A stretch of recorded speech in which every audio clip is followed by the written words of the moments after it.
You're an agribusiness executive navigating an increasingly competitive market while trying to grow your company.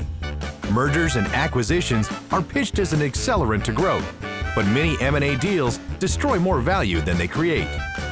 Welcome to the Pacesetter Pod, where we explore and reveal the perspectives, insights, and approaches for successful mergers and acquisitions. Here's your host, the Integration Pacesetter, Joe Mosier. Hello, everyone. You're listening to the only show on the internet dedicated to helping leaders of small to middle market food and agribusinesses deliver great results through better strategy execution. This is the Pacesetter Pod, and I'm your host, Joe Mosier. So much of business success comes down to people. It's about having the right people with the right skills, with the right knowledge, with the right attitude, and having that goes a long way. And this is true no matter what it is you're working on. Whether you're working on a new product launch or preparing to execute during a peak season for your business, if you're managing through a major change, or maybe that major change is actually just significant growth. And as you're going through that painful but exciting growth curve, you're working to sustain your culture. Whatever that challenge or that project or the undertaking is, people are the keystone of successful execution. They serve to lock together all those component parts. Things like strategy, your objectives, your approach, your plan, your results. It all comes down to people. And it cuts both ways. The impact of wrong people, and I'm not saying bad people or bad employees, but the wrong people for the challenge of the time can also show up in many ways. So as I was sitting down and preparing for this episode, I thought back to examples of where did having the wrong people really hurt progress and strategy execution, and where did the right people really deliver outsized results. And so a couple of examples just to illustrate this point. Earlier in my career, I was involved with a team that was going overseas to the Middle East to evaluate a recent acquisition. We were going to monitor how the integration was going, how risks were being controlled, and what the performance of that business was. And what I found on site was that there was a plant supervisor who was managing the acquired plant. And the plant was just falling short of all sorts of basic targets during integration: production volumes, schedules, logistics, safety, staffing, profitability across the board. And what it really came down to is this individual who is really great at running an established business, established facility, was struggling in the context of managing an integration. In this particular case, what it was is that part of the deal thesis hadn't fully identified and ironed out the types of investments that would be required to bring the plant up to the safety levels that we expected as part of a company. And it was this person's struggles and inability to effectively communicate why we had to go beyond the planned spend, to spend more on this new plant than expected, why that was necessary to ultimately achieve the goals that we had with the acquisition. And so he really just struggled. Not a bad guy, not a plant supervisor, but definitely not well suited for the challenge that was in front of him. Similarly, I remember even earlier in my career working at a shuttle loading facility in the Western Plains. And what we had there was a plant manager and a facility and a team that was outperforming in every single aspect what their infrastructure, what their equipment, what their rail configuration should have allowed on paper. And when we really start to unpack that and look under the hood and say, what is going on here? How do we replicate this success? It came down to the facility leader. He knew his business. He knew how to engage his people. He knew what was expected commercially. He knew what was possible operationally. And he was finding ways to make that plant produce more and better than anybody on paper would have been able to expect from it. So it all really comes down to people, both the upside and the downside of results. And now an integration following a merger and acquisition is no different. You can have all the tools and the processes in place for success, but that's not going to protect against the risk of having the wrong people leading the charge. And so today we're going to talk about one of the most important roles in an M&A integration, and that's the role of the integration leader. And more specifically, we're going to talk about what you need in that role, what you should also avoid in that role, and then a couple of the resources to help you round out the knowledge so that you can make sure that you're staffing your M&A integration with the right leader, with the right skills, knowledge, behaviors to get you the results that you want from your merger and acquisition. So let's jump in. What do you need in an integration leader? Now, there could be a lot of technical aspects we run through, but there's 5 main ingredients. that you want to have be true for your integration leader. The first one is business acumen. And what I mean by business acumen is not someone who's done their MBA and is fresh out of school or someone who's read all the right books. I'm talking about somebody who understands intimately the economics and the economic drivers of your business, and who also understands how the different components of your organization work together to create value. Put more simply, this is a person who knows your business, who knows how it works, knows what's expected and required. Now, that's not enough, though. The second thing that you need in an integration leader is not just business acumen, you need deal acumen. And by deal acumen, I'm referring to someone who understands how your specific M&A deal aligns to company strategy, someone who understands what the desired outcomes are, and someone who can appreciate what the potential impacts could be, not just the financial upside, which most people would be familiar with, but also where are the likely pain points going to emerge? Where and how is this going to get hard? What can be done about it? And so those are the first two ingredients, pairing business acumen with deal acumen. The third one is what I call company cultural fluency. And simply put, this is someone who really understands how work gets done in your company. Someone who understands what is valued and respected in terms of behavior and performance. The fourth ingredient is organizational gravitas. This is really about someone who creates a center of gravity with the work that they do. And we all know these people. We've all encountered them. They're the people that can really drive change in the business. They're the people who have that presence, that kind of presence and that allure that helps capture and keep people's attention and keeps them engaged, even when things get hard. And then the fifth and final thing you need is someone with an appetite for big, gnarly challenges. And specifically, gnarly challenges where the success or the outcome is uncertain.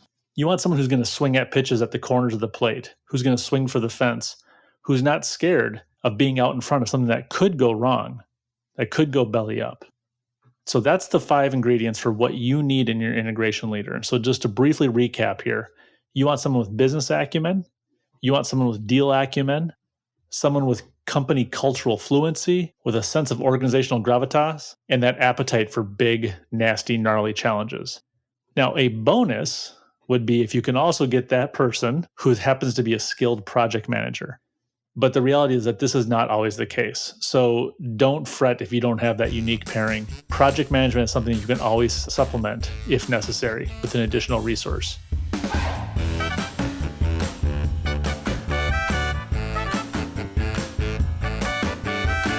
Poorly executed mergers and acquisitions destroy more value than they create. They can set your company back years. To defend your firm's position in the marketplace, you need access to the leading practices that unlock the greater potential of your people, processes, and systems. If you are undertaking a company transformation or pursuing an acquisition as a vehicle to grow, set up a call with Joe by visiting www.moshercg.com. So now that we've talked about the things that you do need, probably even more importantly is I want to talk about the things that you want to look out for, the things that you want to avoid and not have in your integration leader. And the first thing is the fixer. So this is someone who has done a lot of turnarounds and has done a lot of damage control. Now, that on the surface is not bad, and that person may still work out, but what you don't want is someone who's addicted to the fix, someone who's almost like an adrenaline junkie who goes out looking for fires to fight. Integrations are born messy, but not broken, and they need maintenance, not repair. And the risk of the fixer is that he or she may come in with a presumption of a bunch of issues that need to be solved. And by doing that, might also create issues that don't even exist. I look at this as kind of you're inviting a bull who's going to bring along his own china shop. Some fixers have the mindset of, I'm going to go in, I'm going to listen, I'm going to assess, and then we're going to have a right course of action. And that's fine. But the fixers who have done this 1,000 times, who already have a strong thesis on what's wrong, what's broken, what needs to be done, those are the folks that you likely want to steer away from for the role of integration leader. Another aspect or component or characteristic, if you will, that you want to avoid is someone who's overly politically motivated. So let's think about integrations for a moment here. They're about taking a high stakes bet, a bet that you made on accelerated growth by doing the deal in the first place. And they're about taking that high stakes bet and doing the work to make that bet true, to make it the right one. We don't necessarily want to put people into the role of integration leadership just as an exercise in exposure. Exposure for a future leader is fantastic. And there's lots of ways that you want to test your future leaders. You want to put them in front of big challenges. You want to give them an opportunity to grow, to learn, to succeed. So as a byproduct, it's great, but this should not be criteria unto itself. And the reason is that the downside of integration going sideways is catastrophic to the company, never mind to that person's career, but can be very painful to the company long term. And so folks that are politically motivated that say, I want to lead this because it's going to put me in front of the board, it's going to get me on a first name basis with the CEO, it's going to put me out in front of this, that's fine if they have all the other chops lined up. But if it's simply for people who are eager beyond their capacities and the capabilities, steer clear. So beyond the fixer and politically motivated, what else do you want to avoid? The next one I would call out is deal skeptics. And you might ask yourself, well, why would you put a deal skeptic in charge of the integration anyways? And I've seen this many times where companies look to say, we want to take people that are highly valuable to our existing business, that have a lot of relationships, that have a lot of pull in the company, that have a lot of knowledge about our market and our customers and our products, et cetera, but they don't like the deal. But we want to put them in front of it. We want to put them in a leadership position because it's a way to manage them as a stakeholder. By giving them ownership, that should somehow bring them into the fold. And so there's many productive ways that you can engage your skeptics and your critics in the integration process, but assigning them to lead it is nowhere on the list. When it comes to integration leadership, conviction counts. And you need someone who's going to ask, how will we make this successful? You don't want someone who's already armed with all the reasons that it won't be. And so really steer clear of solving the issue of deal skeptics by giving them outsized authority in the integration process. The fourth thing you want to watch out for is unproven talent. And this kind of relates to the one I said earlier about exposure and the politically motivated individuals. With unproven talent, let me elaborate a little bit more. You should bet on people. We have to give people the opportunity to learn. We have to give them the opportunity to fail safely. But you don't want to give them that opportunity. You don't want to make these big bets when the entire business is at stake. And I don't want to be hyperbolic, overly dramatic, but the reality is that an integration done poorly can set your company back years. You'll spend quarter after quarter after quarter trying to remedy self-inflicted wounds that not only are falling short of the deal objectives, but frankly, they're just weighing on your overall results of your legacy business. And all that time, you're losing ground to competitors. All that time, you're frustrating customers. All that time, you're turning off your suppliers. Integrations are incredible opportunities for you to give emerging or future talent a test run, to give them a chance to experiment, and to give them a chance to put their fingerprints on something meaningful for the company. But you can do all of that without letting them take the controls. So use the integration to prove unproven talent, but don't put them in as the integration leader.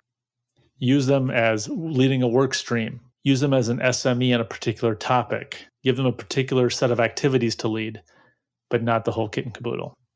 And the fifth and final thing that you want to avoid in your integration leader is short timers. And I don't have a better term for this, so I'm going with short timers. But what I've seen is there's a temptation to put yesterday's leader in this spot, especially when that person is going to be exiting at some point close to when the integration is complete. And there's a couple of reasons for this. One, I think, is out of convenience. An integration leader is a big job that's going to demand 50, 75, maybe even 100% of a person's time. And so it's really hard to find that person within the company and take them off their day job. And a person who's likely to transition out soon or toward the end of the integration, they seem like a likely candidate. So that's more of a convenience factor. The other thing here, the other pull that I see is that established leaders, people maybe closer to retirement, who have stated that at the back end of this, I'm going to step down, I'm going to resign, I'm going to golf more, I'm going to fish more, I'm going to spend time with my grandkids, whatever it might be. They likely tick all the boxes, all 5 of those criteria that I mentioned at the top of the show. And they can legitimize the integration. By having them involved, it communicates to the company, this is a good thing, this is an important thing. Look who they put in charge of it. And they're also equipped to make the tough calls because they have all the political capital available and plenty to spare because they're near the end of the off-ramp. But here's the problem.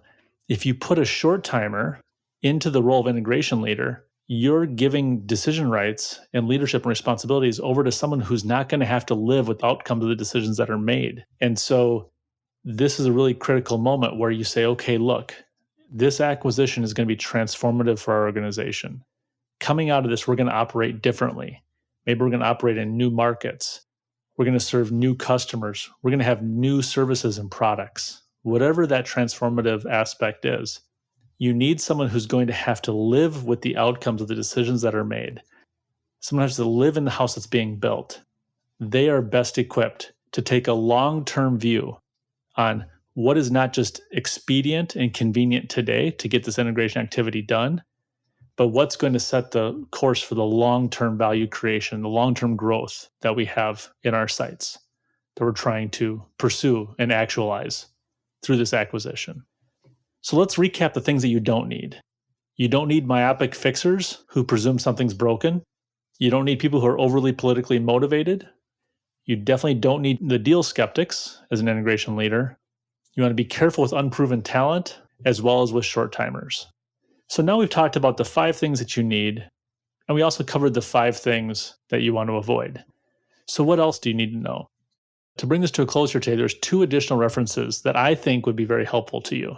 The first is that integration leaders, we're talking about them exclusively today, and they have huge impacts on the success of your M&A deal and your integration. But they're just one part of an overall governance approach, and they operate as part of a machine that delivers success. And so I'd encourage you to learn more about how integration leaders fit within the 3-legged stool of governance that we talked about in our earlier episode. And that episode's titled, Don't Run Your Integration Like You Run Your Business. And in that episode, we'll talk about the role of an integration steering team. We'll talk about the importance of an integration sponsor. And we'll go through some more tactical details of the integration leaders, but it'll give you a better sense and appreciation and better context for how what we've talked about here today fits into an overall governance structure that will help bridge the deal that you have in your mind with the results that you have in your hands at the end of it. Again, the name of that episode was Don't Run Your Integration Like You Run Your Business. And the second reference I want to point you to is the mindset of integration leaders. Now, we didn't talk about mindset here today, but mindset matters. And specifically, you would like to pair all the criteria we talked about today with someone who has the capacity for an integration mindset. And I'm not going to talk about mindset in detail today, but you can go back and listen to another one of our earlier episodes. And that one was titled Winning Agribusiness M&A with an Integration Mindset. So I encourage you to go back and check that one out as well if you haven't listened to it already. So there you have it. What you want in your integration leader, what you don't want, and a couple of resources to help you learn more about how integration leaders operate within a wider governance model and with a powerfully transformative mindset. To those of you who have been through integrations before, or maybe you even lead them yourselves now, I would love to hear your thoughts and perspectives on what else you have seen that supports or torpedoes successful integration leaders. So please reach out. I'd love to have a conversation and learn from your experiences to enrich my own. We might even agree to have you on a guest here at the Pacesetter Pod. So thank you as always for tuning in today. Before we go, some reminders. Please share the Pacesetter Pod with others that you think can benefit from the content that we share each week. I'd encourage you to connect with me, Joe Mosier, on LinkedIn if you haven't done so already, and let's start a conversation. You can also visit us online at mosiercg.com, where you can download our white paper on the integration Pacesetter methodology or set up a call and continue the conversation there. And as always, remember that this show is for you. So reach out and let us know what topics are on your mind and things that you'd like us to talk more about to help you find success in growing your food or agribusiness. Thank you as always for listening to the Pacesetter Pod today. I hope you have a safe day. This is thepodcastfactory.com.